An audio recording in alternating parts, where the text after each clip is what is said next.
Well, Amy, thanks for being here today. Really appreciate it. Yeah, my pleasure. I'm Rich Besen, the head of innovation in Kearney's PERLab, our kind of product group. Spent time at Apple and the iPhone product design team, L'Oreal on their tech incubator group, and also spent time at OXO designing kitchen products and gadgets for the home. Awesome. So great to have you here. Um, so, and then yeah, if you wouldn't mind introducing yourself a bit, that'd be great. Absolutely. Amy Bonsall. I currently run my own company. My origins are I was an engineer, have a master's in electrical engineering. Spent a long part of my career at IDEO, which is a design thinking firm, Of course. essentially consulting. And after that, I led innovation for Old Navy and left there 4 years ago to incubate my own company. And I am in the midst of building my own startup right now. Awesome, fantastic. Well, so Amy, from being an electrical engineer, starting off your career to kind of like working at Old Navy, obviously, bit of a gap, but is a product a product? What makes a good product for you at the end of the day? Is it the same thing or totally different? Yeah, well, I think I apply the same philosophy throughout for all products, and that is, are they serving a good consumer need? Are they really solving a problem for someone? Then also, how are they doing that? So a lot of times I think about the end-to-end experience that people have in a product. So you can have, a great, for instance, I flew here yesterday and I had a long delay at the airport. So part of my experience was the actual airport experience, right? So United sort of gets painted with that lens. So really, how are you solving the problem for the consumer? How are you making it easier for them? And then the other thing that I think goes into making a good product is, especially for bigger product companies, is thinking about how does the whole experience of interacting with a company work for people? If they have multiple products that don't quite intertwine well, and so from a customer's experience, it's choppy, then that does not make a good product. So I'll sum it up by saying, thinking about the consumer front and center, what are their needs and how are you designing to create something easier for them? A lot of what I do and what I think about is behavior design, and how do we just take them one step further, fit something into their lives. Absolutely. So not necessarily force something on somebody, but make sure you really understand what they're looking for in their day-to-day. What they're looking for, how they live, and how this builds into existing behaviors, essentially. Absolutely. Are there any products that you're particularly loving these days? Oh gosh, products that I'm loving these days. It's always a tough one. I know it's hard to think on the spot here. I know. One of the things I love is Airbnb. I just think that they're a really interesting company. A lot of what I think about as a product could be described as an experience or a service these days. So I'm very much, it doesn't necessarily need to be physical. But what I think is interesting about Airbnb is how they're constantly thinking about me as the consumer and how to make me comfortable, how to make it easy for me to plan my vacation, to feel comfortable in someone else's home. And I personally, when I travel, I really love to visit neighborhoods and really immerse myself in a culture. So that's a good one for me. It's one of those ones too. Airbnb is just like, they change their site fairly often. There's always new features and new things coming in, and it's just a surprise every time. Like you're looking into a new house, you're looking to a new neighborhood, you're like going somewhere. It's like this whole experience is just like exciting every time you approach it. And it's not one of those things. It's a product, but no part of it is a chore. Well, they've done a better and better job of just also like taking away the angst of, what am I going to find when I get here? More often now, when I use that product, I just end up with a really delightful experience. Yeah. Totally. So, Amy, I'm sure you've been along like the product development journey with a lot of companies in your capacity. Yes.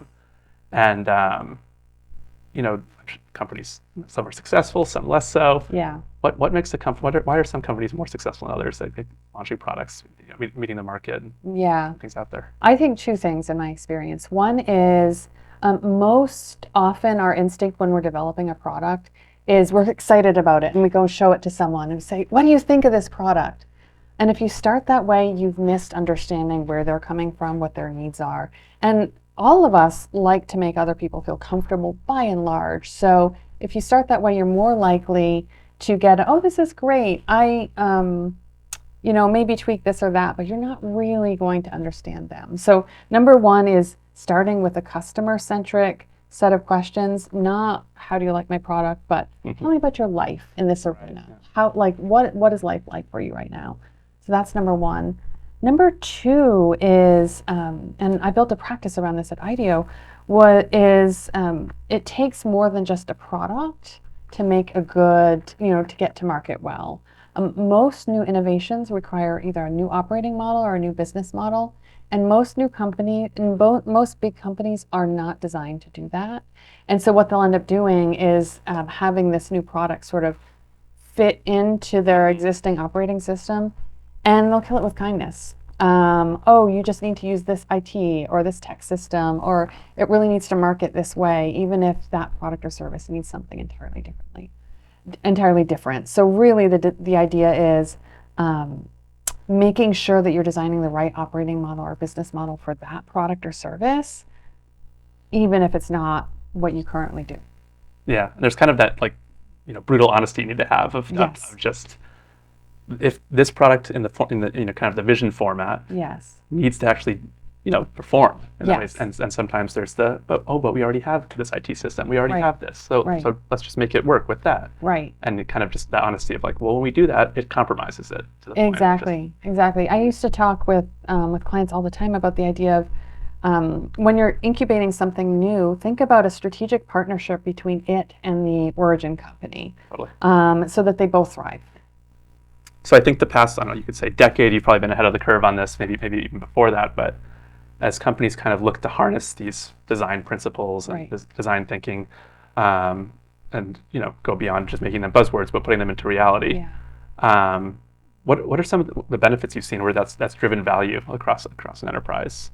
I think the biggest benefit I've seen is when when it's embraced by the executive team, and when it's recognized as not just something to drive a piece of their business, but really as an integral part of their business. And so the best companies who've really been able to embrace this are the ones who will say, okay, we're going to experiment over here. We're going to try a different way of doing things, but with an eye to how do we use that to propel our culture forward, to propel the way our organization works. And so it can have these far-reaching benefits to rethink what product design or what design in general looks like. Absolutely. And have you seen that be a struggle to get design that seat at the table? How have you seen that success?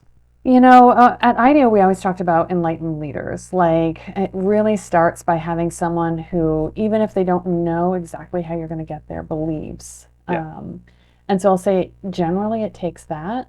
And then it also takes a willingness to roll your sleeves up and try different things. One of the things we talk all the time about is the idea of embracing ambiguity.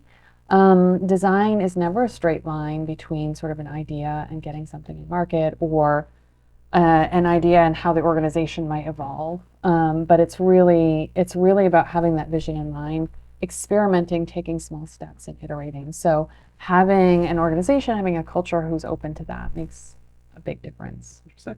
Can you take a non-enlightened leader or non-enlightened organization and turn them into one? You can. I think it depends. Another big piece of it is what's the burning need or the platform for that organization. So I'm in talks with one company right now, for instance, who I was asking, if we don't do this together, what happens? And the answer was, we fail as a company, we fold.